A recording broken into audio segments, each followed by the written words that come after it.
This message comes from Avid Reader Press, publisher of A Flower Traveled in My Blood by Haley Cohen Gilliland, the true story of grandmothers in Argentina searching for their kidnapped grandchildren during a military dictatorship. Available in bookstores and online. I'm Rand Abdel Fattah. And I'm Ramteen Arablouei. 3 years ago, when the Supreme Court overturned Roe v. Wade, abortion opponents celebrated. But many abortion rights supporters feared that American women were now in danger.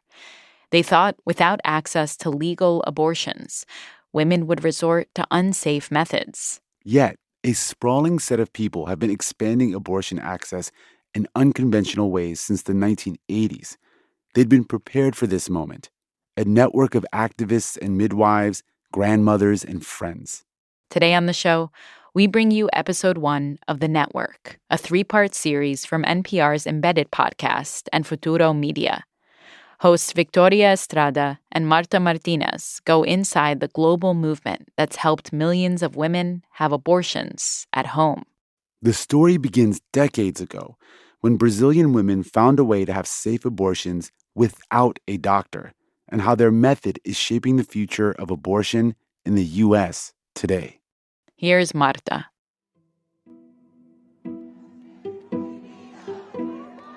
The day after the fall of Roe, 13 states immediately banned or severely limited abortion.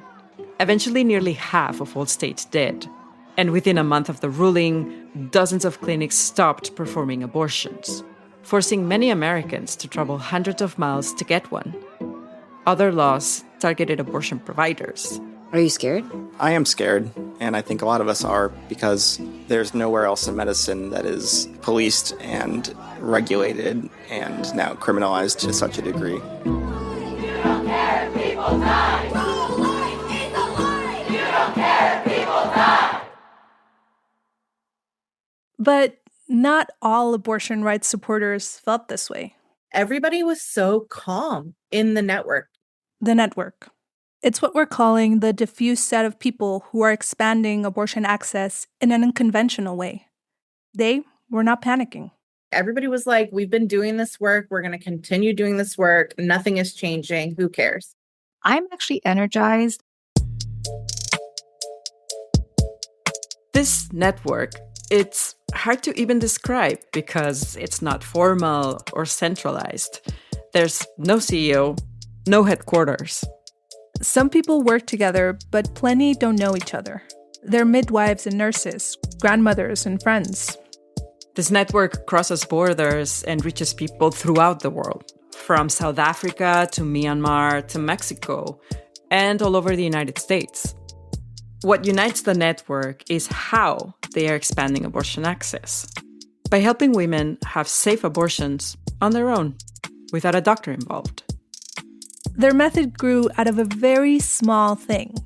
It actually fits in the palm of your hand. But despite being physically tiny, when it comes to reproductive health, doctors, researchers, and people working in this field say it's been monumental. Extraordinarily important. Fundamental. It's a lifesaver in so many ways. It's the equivalent to the discovery of penicillin because it's a before and after. But unlike penicillin, this discovery has not been universally embraced. Instead, it's the latest target of abortion restrictions that continue to make the news. The future of abortion access could be impacted by a new lawsuit just filed by the Attorney General of Texas. A long-dormant federal law prohibits the mailing of any supplies used for abortions. Possession could be punishable by up to 5 years in prison.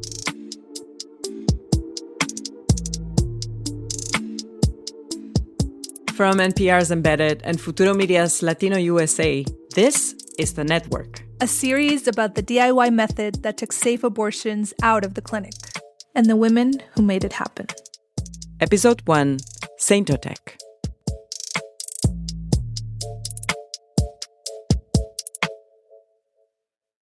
We'll be right back. This message comes from Revenued. Revenued offers fast, flexible funding for businesses, up to $250,000 for the highest revenue category, with approvals in as little as 1 business day. Funds are made available on demand, and the cost of capital is based on a fixed factor rate applied to the amount you draw. There are no application fees, no draw fees, and no maintenance fees. Apply now at getrevenued.com and be ready for whatever comes next. This message comes from Schwab. Everyone has moments when they could have done better, like cutting their own hair or forgetting sunscreen, so now you look like a tomato. Same goes for where you invest. Level up and invest smarter with Schwab. Get market insights, education, and human help when you need it. Learn more at schwab.com. This message comes from Amazon. When you're on hold with a doctor's office or pharmacy and the operator says, "Your call is very important to us," after the 10th time, well, suddenly your call doesn't seem very important to them at all. Amazon One Medical has 24/7 virtual care, and Amazon Pharmacy delivers meds right to you fast, without any horrible hold music. Thanks to Amazon, healthcare just got less painful. Support for NPR and the following message come from USPS. With USPS Ground Advantage service, it's like your shipment has a direct line to you. It leaves the dock, you know about it. It's on the road, you know. And when it reaches your customer, you guessed it, you're still in the know. Here's the real game changer. It's one journey, one partner, total peace of mind. Check out USPS Ground Advantage service at usps.com/in-the-know, because if you know, you know. I'm Victoria Estrada. And I'm Marta Martinez. We're both producers at the public radio show Latino USA. We've been covering reproductive rights in the Americas for years now. And when we started to see more and more challenges to abortion access in the US, we immediately thought about Latin America, because historically, Latin America has had strict abortion bans, not so different from what we're seeing now in parts of the US. But as research from around the world shows, bans don't stop people from getting abortions.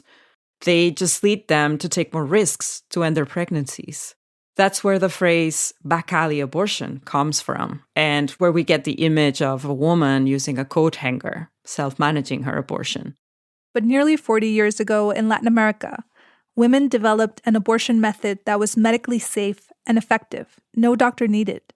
And this new type of self-managed abortion transformed how abortions happen across the world today. It all started in Brazil, where this method was born in the late 1980s. Victoria and I took a trip there last year, in 2024, and one of the people we interviewed was Jacqueline Pitangui. Hi, Jacqueline. Jacqueline is a longtime feminist advocate. How was your day? And she lived through Brazil's military dictatorship, which lasted for more than 2 decades. When the dictatorship fell in 1985, she fought to get women's rights into Brazil's new constitution, because women at the time had so little say in their workplaces, marriages, or over their bodies. So here in front, you have the Christ. Oh, it's right here. Right here. But from Jacqueline's balcony in Rio de Janeiro, we could see what's probably the most iconic image of Brazil, the statue of Christ the Redeemer. So you see it every day in the morning when you wake up? I see it right every day when I wake up. Say hello. Yeah, I say hello, Christ. How are you? Be good, Jesus Christ. Maybe you've seen it in a movie or photos. It's this huge sculpture overlooking the whole city of Rio de Janeiro on top of this spectacular cliff. It's interesting because I was actually talking about this with Victoria this morning, that religion is very present in this city in a very visual way, because you have the Christ up there in the mountain looking at you all the from time. everywhere. Yeah, everywhere. Yeah. It's this constant reminder of the influence Catholicism has had on Brazil for much of its history. For the Catholic Church, contraception has always been a key issue. Until the 80s, many Brazilian women didn't have great access to birth control. Before then, in the poorest region of the country, women had on average almost 6 children. We heard that some women just didn't know much about their own bodies. For example, some women were afraid of using tampons because they thought they might get lost inside of their vaginas. We also heard that some women thought that their vagina was connected to their mouth.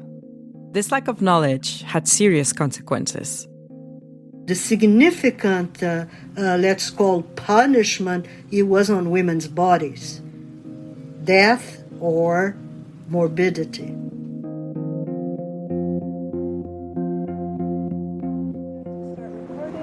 Okay.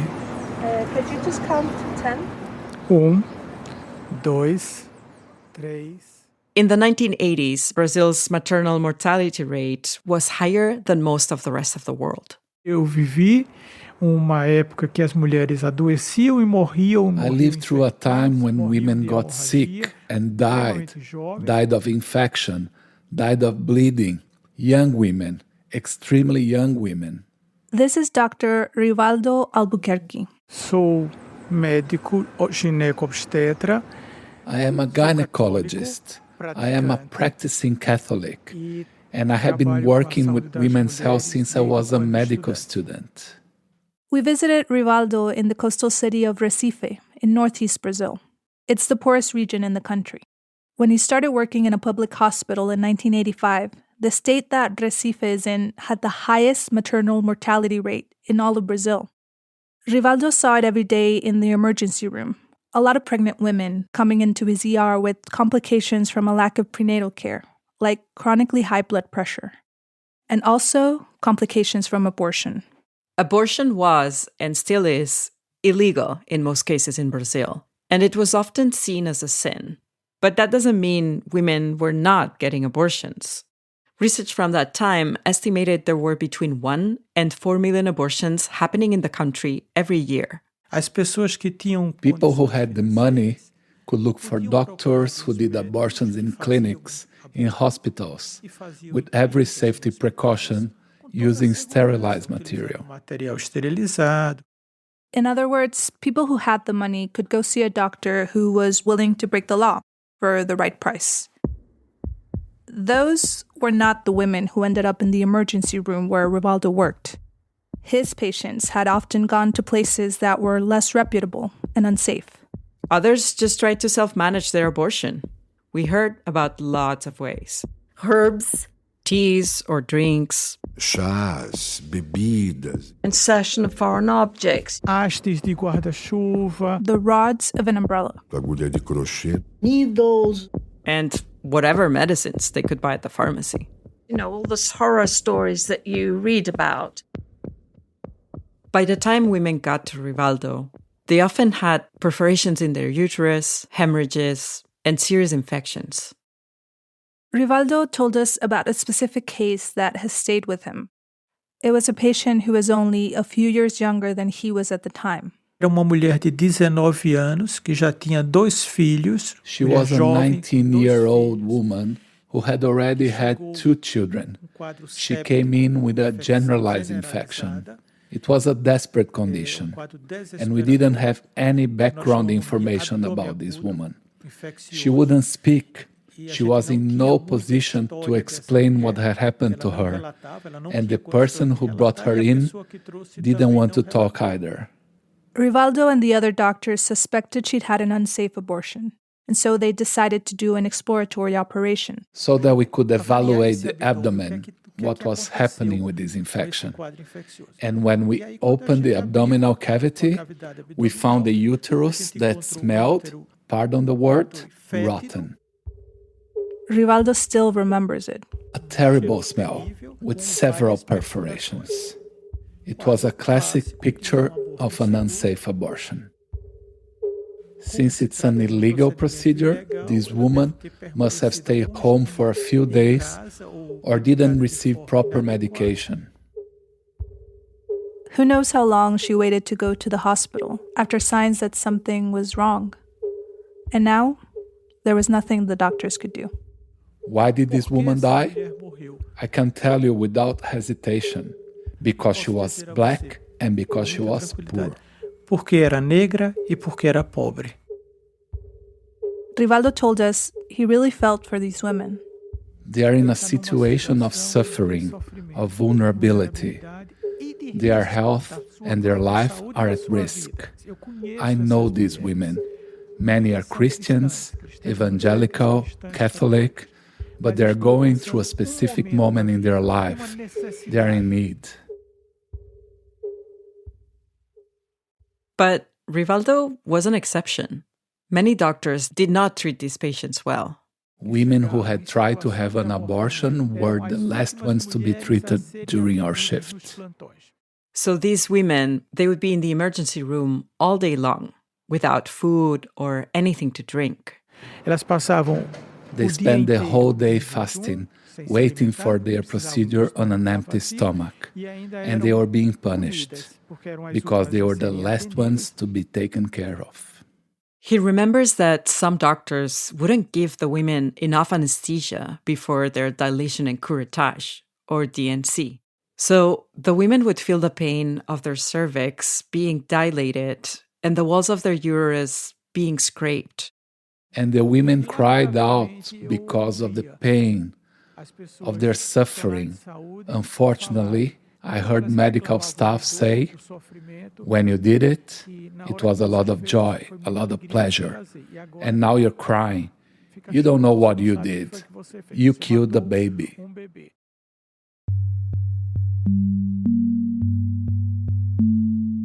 One doctor told researchers at the time that his hospital was doing 2 hysterectomies a week because of so many botched abortions.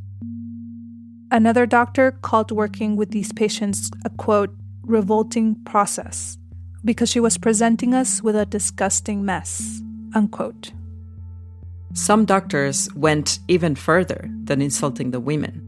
In some cases, they called the police. And the police would come all the way to the hospital and handcuff the women. They would chain them to the bed. Women were arrested. Rivaldo says his hospital never let this happen, but he knew it happened elsewhere. That was the standard for these women. So these are things that I will never forget. At the end of his shift, Rivaldo would make notes about his patients, who lived, who died. How many births, how many C-sections, how many surgeries, how many abortions, how many infected abortions. And around the year 1987, he noticed a change. A big change. Severe cases of infection, severe cases of hemorrhage, they disappeared. Women were still coming into the ER, but they were showing up with new symptoms, much less serious ones. Like an increasing body temperature, hyperthermia, and it didn't make sense because you couldn't find an infectious condition. Some women also had gastrointestinal symptoms. We realized that there was something different, and this made us a little confused. Around the same time, a researcher named Sara Costa was working for Brazil's School of Public Health in Rio de Janeiro, more than 1,000 miles south from Recife. And she noticed another big change. We were seeing this incredible decline in fertility. Suddenly, women were having fewer children. But why? It was strange, because there were no big policy changes to account for it. The government wasn't providing much information about how to control fertility.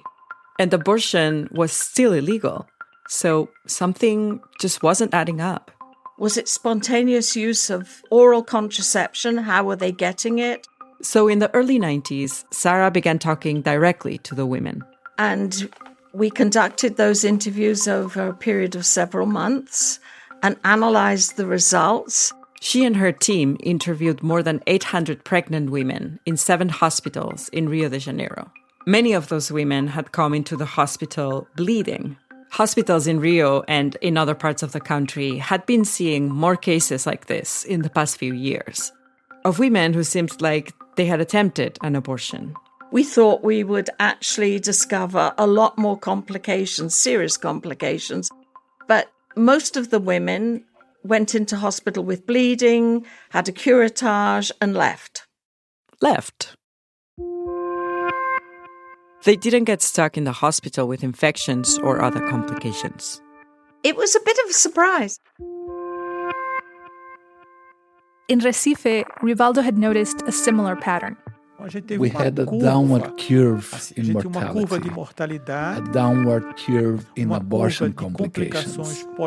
And then there was a moment when you almost didn't see any complications of abortion at all. Praticamente não via complicações de abortamento. Fewer complications from abortion meant one thing. Deixou de morrer mulheres. Women stopped dying. Or at least far fewer were dying. From 1986 to 1991, the time Sarah and Rivaldo were observing, the World Health Organization recorded a 21% drop in Brazil's maternal mortality rate. It seemed like magic, or a better word, milagre. A miracle.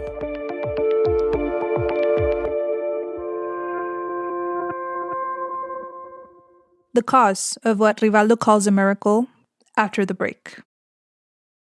This message comes from NPR sponsor HP. Easily search through personal files, gain valuable insights, and make smarter, more informed business decisions. Unlock the future of work today with the HP AI PC. With the right tools, work doesn't have to feel like work. To learn more, go to hp.com/AI PC. This message comes from REI Co-op, a Summit View, climbing El Cap, a faster mile, or that first 5K. It all starts here, with gear, clothing, classes, and advice to get you there, so you can wave to your limits as you pass them by. Visit rei.com or your local REI Co-op. Opt outside. This message comes from U.S. Bank. As a small business owner, you're used to doing it all. But U.S. Bank Business Essentials is here to help. It's a powerful combination of checking and card payment processing that gets you fast access to the money you've earned with no monthly maintenance fee checking and unlimited digital transactions. They even have small business specialists that work together with you to help your business reach its full potential. That's the power of us. Deposit products are offered by U.S. Bank National Association, member FDIC. This message comes from DSW. Where'd you get those shoes? Easy, they're from DSW. Because DSW has the exact right shoes for whatever you're into right now. You know, like the sneakers that make office hours feel like happy hour, the boots that turn grocery aisles into runways, and all the styles that show off the many sides of you. From daydreamer to multitasker and everything in between, because you do it all in really great shoes. Find a shoe for every you at your DSW store or dsw.com. In 1973, the same year that Roe v. Wade was decided in the United States, something else happened that transformed reproductive health care, but in a much more roundabout way. An American pharmaceutical company called Searle developed a new drug to treat gastric ulcers, kind of like Tums or Pepto-Bismol or milk of magnesia.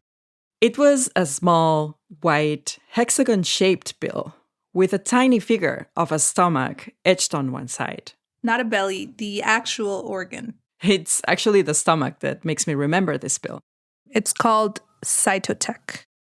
And even though it was created by an American pharmaceutical company, the Food and Drug Administration was slow to approve it. Several years before being available in the US, Cytotec first made its way to Europe and then Brazil in 1986. And here's where it's hard to know what is fact and what is part of the myth of Cytotec. Because in Brazil, this ulcer pill took on a new life. For starters, we know that the original Cytotec box came with a warning. But because it's been 40 years, people remember that warning differently. Jacqueline Pitangui, the sociologist who says hello to the Christ statue every morning in Rio de Janeiro, remembers that the warning was written out. It's that little paper that comes with the medicine that says you should avoid to take it if you were pregnant because it could cause contractions. Dr. Rivaldo Albuquerque remembers the fine print more specifically. There was a very clear paragraph that said that it should not be used in pregnant women because it could cause uterine contractions and lead to miscarriage. Débora Diniz, a Brazilian anthropologist and law professor who grew up in the 80s, remembers the warning as an image on the box. It was a profile of a pregnant woman, a big belly, and a warning crossing the belly, and also a skull. There was a skull? There was a skull. Wow. I'm 100% sure of that. We haven't been able to confirm the skull, but we have seen the image of a pregnant woman in a circle with a slash through it. When the pharma company developed Cytotec, it discovered that the drug had this significant side effect on women, a serious side effect. It caused bleeding and contractions that could induce a miscarriage. So for people who were pregnant and wanted to stay that way, it was a very dangerous pill to take. But for people who were pregnant and did not want to be, Cytotec's side effect wasn't a problem. It was a solution, a new tool to self-manage an abortion. But unlike the teas and crochet needles women had been using, Cytotec was overwhelmingly safe and effective. And somebody, somewhere, somehow, figured that out. I don't think we ever identified where it started. No, it's impossible to know this. Don't forget, we didn't have social media then. There's no records. It wasn't like there was a lot of incentive to take credit. Whoever did this was likely breaking the law. They wouldn't give their name. I am Mary Smith, and listen, you can use this to induce an abortion. Some speculate that it was a pharmacist or a midwife. We certainly knew that pharmacies were involved. I went to the pharmacy and I bought this. But even if we can't know the original source, we do know how the knowledge spread far and wide. The women themselves. Women said, ha! I have no question of saying that it was from women. Brazilian women. Women continued taking it because it was another woman from her family who shared with her. It certainly wasn't advertised. It was in the air. I can tell you when something is in the air among women's talks. I mean, it was in the air.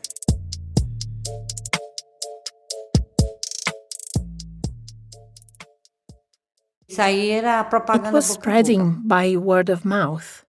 This is a woman we're calling by her initial, R, to protect her safety. Because what she did was, and still is, illegal in Brazil. A woman who went through the process would tell another, hey, buy that, buy that. The whispers about Cytotec reached R in 1986, the same year it came on the market in Brazil. And she thought it sounded a lot better than the first abortion she had been through. The type of dangerous abortion Rivaldo had seen time and time again in the emergency room in the early 80s. The first time R needed an abortion, she was a minor, 13 or 14 years old, living in Recife. She was dating someone a lot older than her, and R says even though she was in a relationship, she understood almost nothing about sex or her body because of how she grew up. Oh, my mother raised us like potatoes in the ground. R was one of 12 kids. We didn't have the talk about what sex was. I just knew that I was going to get kissed. I didn't know that the thing was going to create a child, so I didn't know that a partner shouldn't cross certain boundaries. When R started feeling funny and her period stopped, she confided in her older sister. She sat me down and said, look, you're pregnant. There's going to be a baby and we have to find a solution because Dad is going to kick you out of the house or he's going to kill you. Her sister didn't mean it as an exaggeration. She thought her dad would literally kill R if he found out she was pregnant. He'd nearly done just that a few years earlier to R's sister. He once took out his gun and tried to kill my sister. The same sister who helped me because my sister lost her virginity. So it was dangerous for R to stay pregnant, but it was also risky to get an abortion, both physically and legally. R's sister took her to a midwife, and R remembers the midwife inserted a catheter into her cervix to induce an abortion. When she returned to her parents' house, she had very heavy bleeding, and then passed out. I actually fell on the bathroom floor. My sister picked me up, showered me, and told my mother, I'm going to take her because she's having her period. It's very strong and she's weak. She didn't tell my father. Our sister took her to the hospital. While she was there, doctors questioned her. They wanted to know if she'd done anything to cause an abortion. R kept denying she had, even when they threatened her with jail. I said no, of course. I had to deny it. I was told to deny it. It was a crime that involved a lot of people, right? R was given a DNC to complete her abortion. The doctors told her she'd nearly perforated her uterus and had been at risk of losing it. R stayed in the hospital for several days to recover, in a maternity room with other women who'd attempted an abortion. All of them had done something, and the one next to me, she died. Died? I asked. Yes, I had a curettage, right? Then I was fine, but the one next to me, she never came back.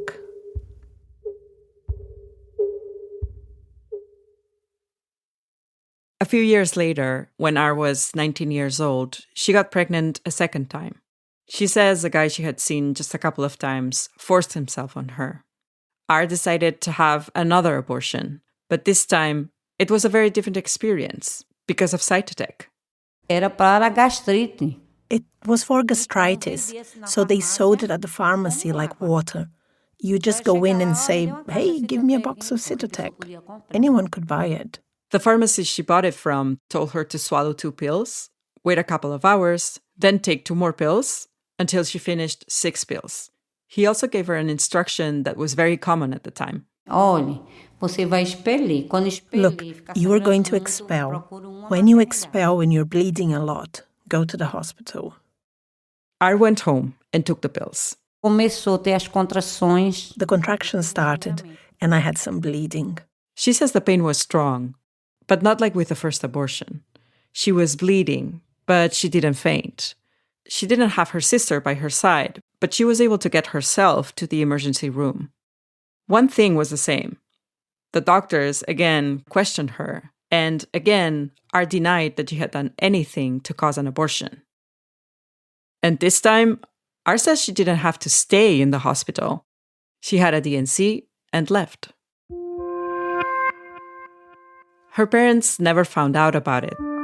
R went on with her life. She moved in with her sister, who supported her going to school. I graduated as a social worker. The 2 experiences were very difficult for R, but one thing was clear. The second time, I didn't have a lot of side effects. I didn't have a lot of bleeding, so it was safer for me. I felt more comfortable.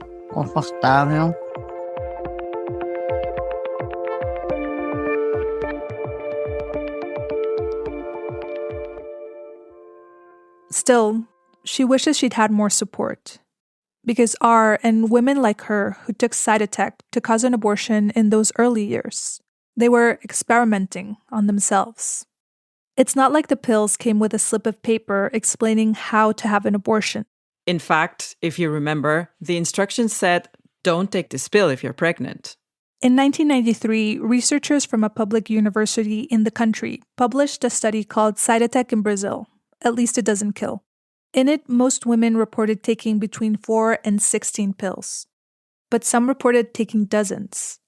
It's likely that R didn't take the right dose to have a complete abortion. But over time, Brazilian women again figured out something by themselves. One of the interesting things that I noted in my research is that women got much better at using Cytotec. This is Sarah Costa again, the researcher in Rio de Janeiro. While she conducted the study in the early 90s, several years after Cytotec became available, she heard about how women were taking the pills. Put them under your tongue or insert them in your vagina.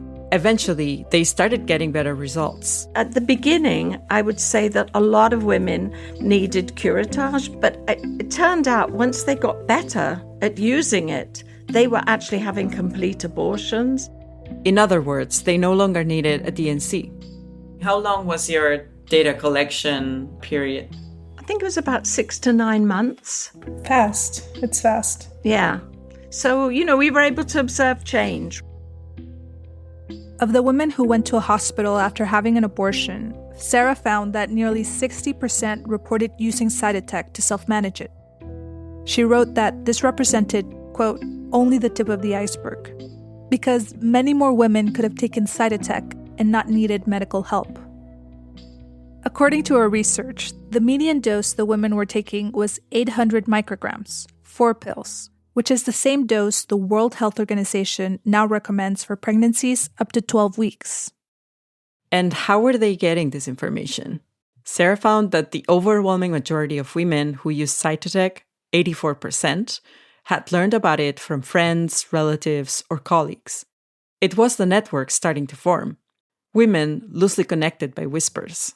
Just by sharing their experiences, what worked and what didn't work, they began to build knowledge. Women know how to be scientists at home when science is not offering what they need.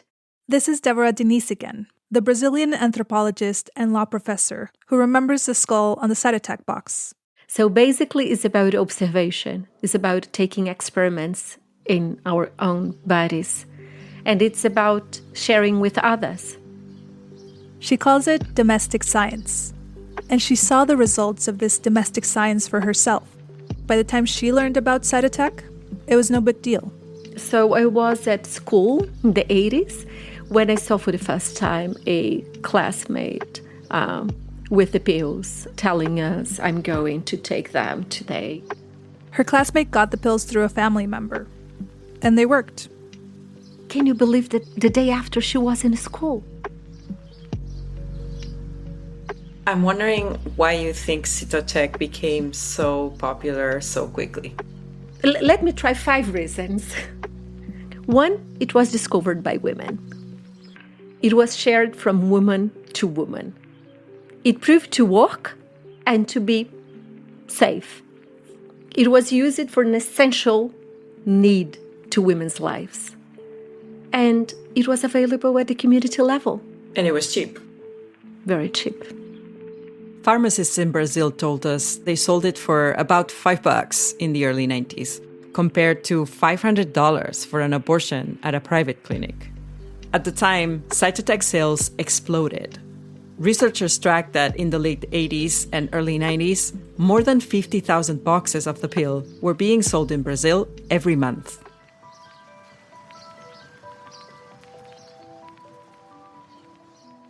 Actually, there are more reasons women chose Cytotec. In that same report from 1993, Cytotec in Brazil, at least it doesn't kill, the researchers interviewed women who had used it. In their testimonies, they described lots of reasons for liking it. We had voice actors read some of their quotes aloud. Since it wasn't a procedure requiring a doctor's expertise, it didn't exactly feel like an abortion to some of these women. It's less traumatic, a lot less. You know what the sensation is? The sensation is that your period is late, and so you take medicine for it to come. As a result, some women describe feeling less guilty taking the pill. If I had gone to a clinic, I would never have forgiven myself. And women felt it put them, not their partners or doctors, in control. Using Cytotec is something that is yours. Nobody has to know what you did or you didn't do. No one invades your privacy. Even the gynecologist I went to later didn't know that I had had an abortion. Women who wanted abortions weren't the only ones who appreciated Cytotec. Many doctors did too, because they didn't have to deal with so many gruesome cases or do such serious procedures, like having to remove a uterus.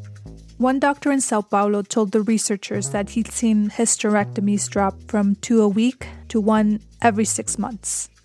When we asked Rivaldo, the OBGYN in Recife, how he remembers feeling at the time, he used one word. Alívio. Relief.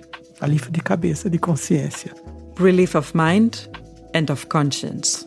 Sempre fiquei muito feliz. I was happy because I saw that what we couldn't do, which was to help women, the network was doing it. And that's what I wanted. I wanted women to be healthy. So if I couldn't do it effectively, the network was doing it.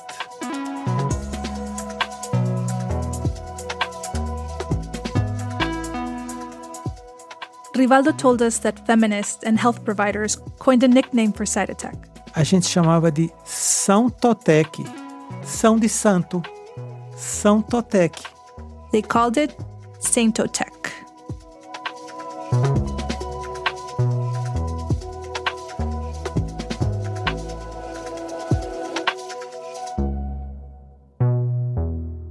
Cytotec, Saintotec. It has many names. You might know it as misoprostol, aka miso, like the soup. Or miso. There's no agreement on how to pronounce it. Experts believe it's now the most commonly used abortion pill in the world. And the World Health Organization says it's safe to self-manage with pills through 12 weeks of pregnancy. Later in the series, we follow the network as it spreads this pill across Latin America. Yo me quedé así de, ¿qué? I was like, what? No way. And into the US. Oh, there's a whole group of you and you're all like underground and secret squirrel and using different names. It was just mind-blowing. Up next, women create an entirely new support system around miso.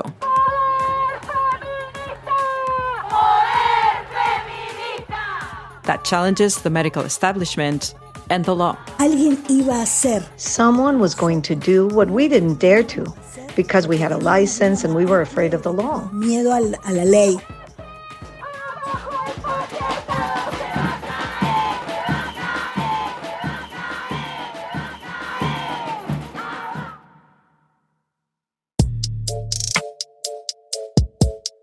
If you want to hear the rest of the series right now, before everyone else, go sign up for Embedded Plus.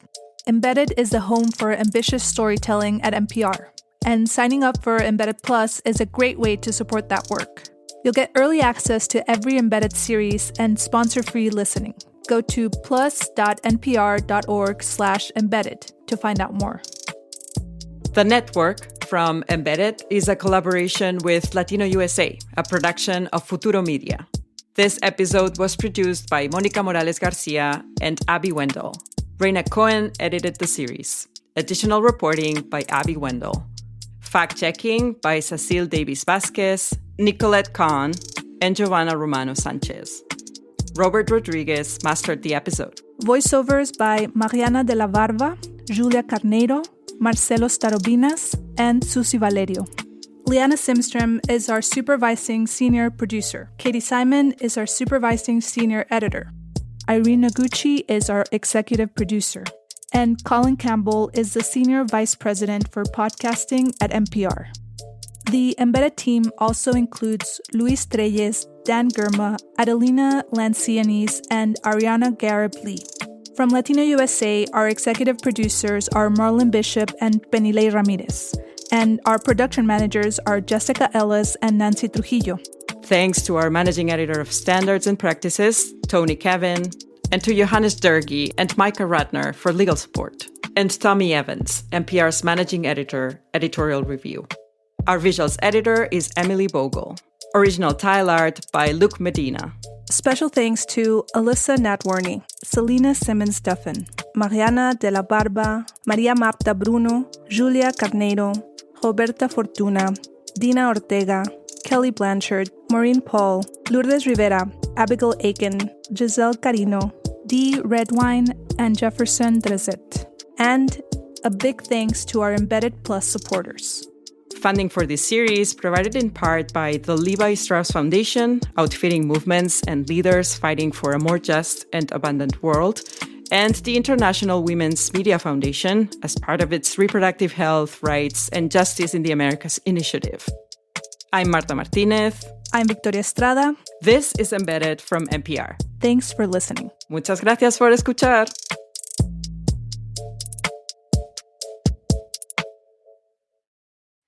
This message comes from First Leaf. First Leaf takes care of the wine for your summer. First Leaf's short quiz figures out what you like, then delivers a summer-ready box. Bright whites, smooth reds, and chillable bubbles. Go to firstleaf.com/summertime with promo SUMMERTIME.